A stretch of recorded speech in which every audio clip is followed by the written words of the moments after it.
Heat stroke से किस तरीके से बचा जा सकता है, इसके लिए कुछ ख़ास टिप्स हैं जिसको आपको जहन में रखना होगा।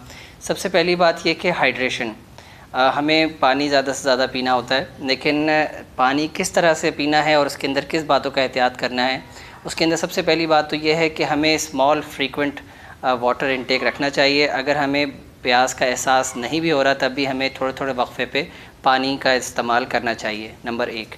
नंबर 2, पानी के एतबार से एक बात जो और समझनी कि उसके अंदर हम थोड़ा सा बिल्कुल पिंच जो है ना वो नमक डालें और एक या दो चम्मच जो है वो हम पानी में शुगर डाल के रखें, ताकि जो भी हमारे जिस्म के अंदर इलेक्ट्रोलाइट्स, जिसको नमकियात की कमी कहते हैं, वो ना हो।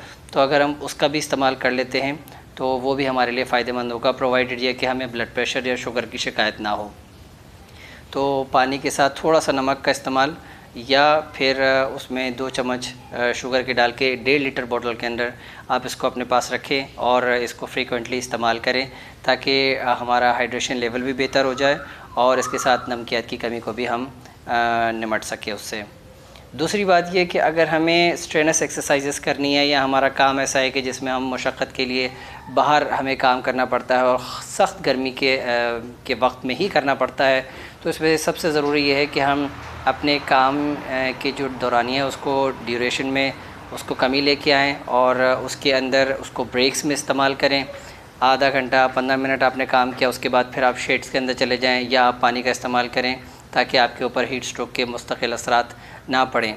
और अगर आपके कंट्रोल में है तो आप अपने वो सारे एक्सरसाइजेज़, फ़िज़िकल एक्सरसाइजेज़, अगर आप वॉक करते हैं, जिम जाते हैं, तो उन दिनों में उस वक्त में जाएँ जो कि अर्ली मॉर्निंग के होते हैं या फिर इवनिंग के आवर्स होते हैं, ताकि हमारा जो हीट स्ट्रोक से रिलेटेड प्रॉब्लम्स है उससे हम शिकार ना हो सकें। नंबर 3 ये कि हमें जो हमारे क्लोथिंग्स हैं वो भी उससे भी हमें फ़र्क पड़ता है। हमें हमेशा लाइट कलर्स की क्लोथिंग्स को इस्तेमाल करना चाहिए, ताकि हीट उसके अंदर अब्ज़ॉर्ब कम होती है और हमें गर्मी का एहसास भी उसमें कम होता है।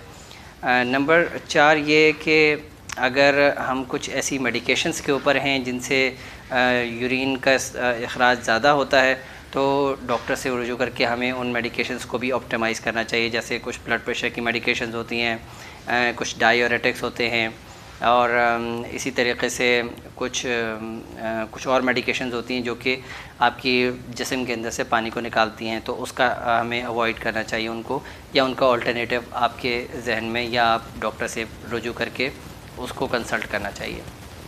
नंबर 4 बात ये कि हमें अल्कोहल का इस्तेमाल खुदा न खास्ता अगर हम करते तो वो हमें बंद रखना चाहिए।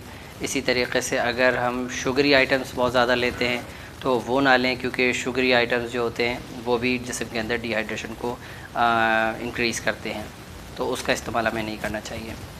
इसी तरीके से अगर हमारा कोई ऐसा काम है कि जिसमें हमें गर्मी में निकलना पड़ता है, तो हमें अपने जिस्म को आहिस्ता आहिस्ता करके इसका आदी बनाना चाहिए कि हम थोड़ा सा अपने आप को एक्सपोज़ करें, फिर हम किसी शेड वाले एरिया के अंदर आ जाएं, फिर थोड़ा सा ज़्यादा करें।